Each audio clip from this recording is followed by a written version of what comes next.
साथियों नमस्कार, आप सबका स्वागत है। साथियों आप सबको पता ही है कि जो है दिल्ली में कभी बहुजन समाज पार्टी काफी मजबूत हुआ करता था, लगभग 14 से 15% वोट हुआ करता था।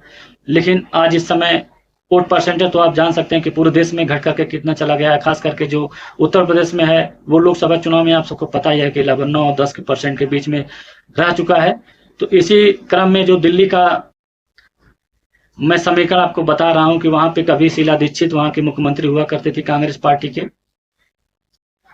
लेकिन अब जो है जैसे जैसे बहुजन समाज पार्टी कमजोर होती गई, वहां पे आम आदमी पार्टी का उदय हुआ और आम आदमी पार्टी की सरकार दिल्ली में चली रही है। आप सबको पता ही है कि जो कांग्रेस की बात कर रहे हैं तो कांग्रेस बाबा साहब के हर एक फैसले पे ज्यादा तक जो है सामने खड़ी नजर नहीं आई, उनके खिलाफ ही नजर आ रही थी। चाहे आप वहां पे संविधान सभा में जाने की बात हो, आप सबको पता है कि कांग्रेस जो है बाबा साहब के सामने प्रत्याशी खड़ा करके बाबा साहब को हरा दी थी। वो तो अलग बात है कि जो है पश्चिम बंगाल में एक मुस्लिम प्रत्याशी थे, वो अपनी पद से इस्तीफा दे करके वो सीट खाली हुई तो बाबा साहब को वहां से चुनाव लड़ा करके फिर जो है संविधान सभा में भेजने का काम उन्होंने किया। तो कांग्रेस जो है हर चीजों पे बाबा साहब के सामने खड़ी नजर आई। आप देख सकते हैं जो पूना पैक्ट है, गांधी जी वहां पे खड़े होकर के।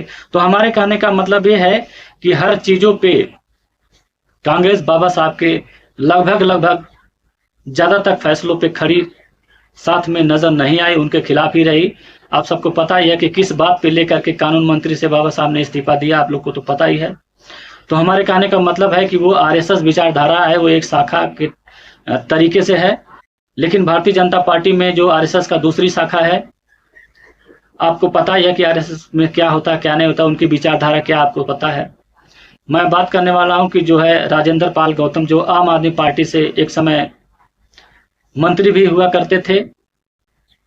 दिल्ली में एक उन्होंने कार्यक्रम किया मिशन जय भीम के द्वारा, हालांकि वो एक सामाजिक संगठन चलाते हैं। उस सामाजिक संगठन में मिशन जय भीम द्वारा कार्यक्रम किया गया था, जिसमें बहुत सारे लगभग 10 लाख के आसपास लोग इकट्ठा हुए थे और बौद्ध धर्म का उन्होंने प्रचार करते हुए बौद्ध धर्म स्वीकार किया था। उसी कार्यक्रम में राजेंद्र पाल गौतम जो है 22 प्रतिज्ञाएं दोहरा दिए थे, जिसकी वजह से आम आदमी पार्टी ने उन्हें मंत्रालय से हटा दिया था और विधायक के पद गए थे। हालांकि विधायक में भी वो लोग क्या क्या क्या कर पाए आप सबको पता ही है। तो जो उनकी विचारधारा था वो अम्बेडकराइज था। वो कहते थे कि आजीवन मरते दम तक हम अम्बेडकर के विचारों को चलने पे काम करेंगे। लेकिन हाल ही में उन्होंने कांग्रेस ज्वाइन कर लिया है। आप सबको पता ही है कि कांग्रेस की क्या विचारधारा है, उसमें बैठे लोग क्या क्या बात करते हैं। आप सबको पता है कि बाबा साहब को भारत रत्न देने में कितने साल लग गए और किसकी सरकार थी तब भारत रत्न मिला था, आप सबको पता ही है। ऐसे में राजेंद्र पाल गौतम क्या कांग्रेस में जाकर के सामाजिक परिवर्तन करा पाएंगे? क्या अपने जो बहुजन समाज का जो मिशनरी कार्यक्रम उन्होंने उठाया है मिशन जय भीम का, वो आगे बढ़ा पाएंगे? ये तो आने वाला वक्त ही बताएगा। लेकिन बात तो करते हैं बहुजन समाज की, लेकिन उनकी जो विचारधारा है वो बहुजन समाज पार्टी की बहुजन समाज की विचारधारा नहीं है, लगती है।